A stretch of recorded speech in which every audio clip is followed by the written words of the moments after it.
ఇలాగ ఫ్రెష్‌గా పాలకూర తీసుకొని, దాన్ని ముక్కలు ముక్కలుగా కట్ చేసుకున్న తర్వాత దాన్ని ఫ్రెష్‌గా వాటర్‌లో స్నానం చేసి ఆ మురికంతా వదలగొట్టేసుకొని, దాని తర్వాత ఏం చేయాలో చెప్తాను. దానికంటే ముందు నా ఛానల్‌ని సబ్స్క్రైబ్ చేసుకోండి.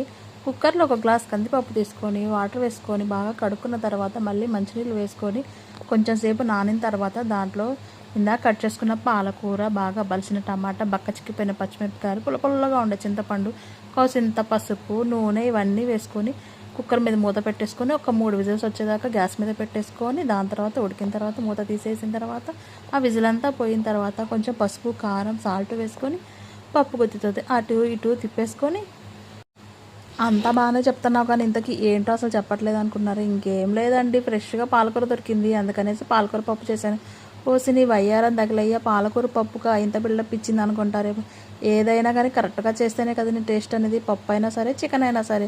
లాస్ట్‌లో ఇదిగోండి తాలింపు వేసుకుంటే మా పాలకూర పప్పు రెడీ అయిపోయింది.